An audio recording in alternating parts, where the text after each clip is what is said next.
Hello, my name is Mark, he, him, and I'm going to demonstrate reading to my Grand-pup, Pax. Tonight's book is Goodnight Moon.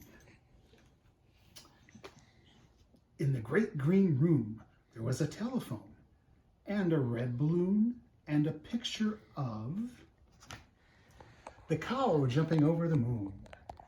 And there were 3 little bears sitting on chairs, and a little toy house, and a young mouse,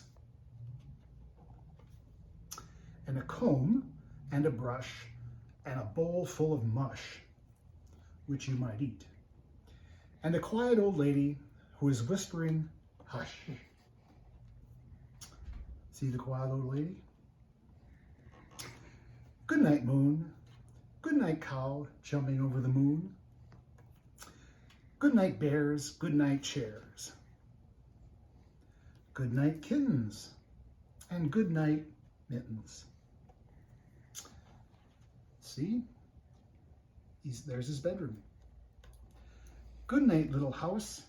And goodnight, mouse. Goodnight, comb. And goodnight, brush. Goodnight, nobody. Goodnight, mush.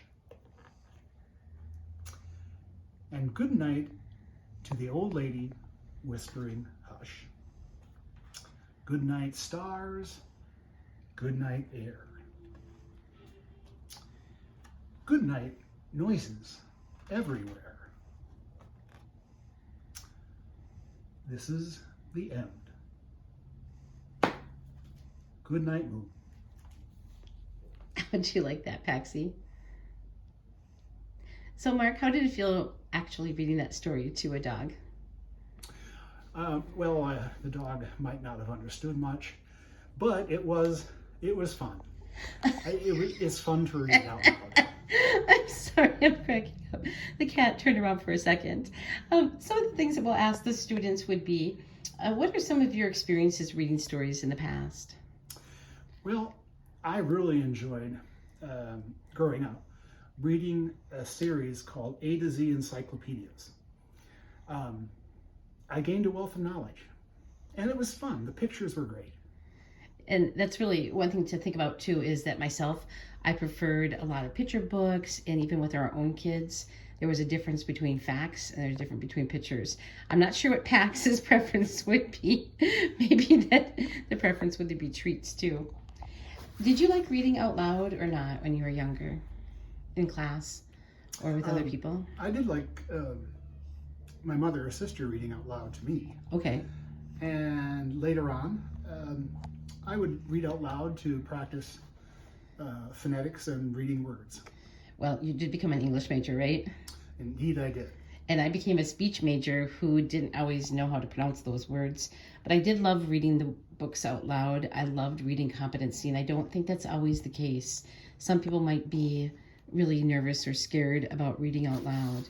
And so I think this whole idea of practicing in front of a dog can be one of the most inspiring things. Pax absolutely adores you. Any thoughts that you have before we end this video on how stories are like speeches and what skills we gain when we tell stories or we listen to stories? Well, stories are like speeches in that they have a clear beginning, middle, and end. And I think we can gain from this greater confidence in communicating whatever we're reading, although in a speech, one doesn't read, one has a sense of what one will communicate and does so orally, not canned from a card. All right. Well, thank you. Well, as you're listening to this video, you have had an opportunity to meet my spouse, Mark, our grand cat, Apollo, our grand dog, or pup, Pax, and you may hear our little granddaughter in the background who was too tired to hear a story. And we encourage you to go ahead and find a partner who will listen to you. And we don't necessarily think it's a safe thing to post the videos of your children or your friends' children online. However, your ability to read a story in front of another person or a pet can really help you in your preparation of speeches. So good luck on this week's flip, and thank you, Mark. You're very welcome.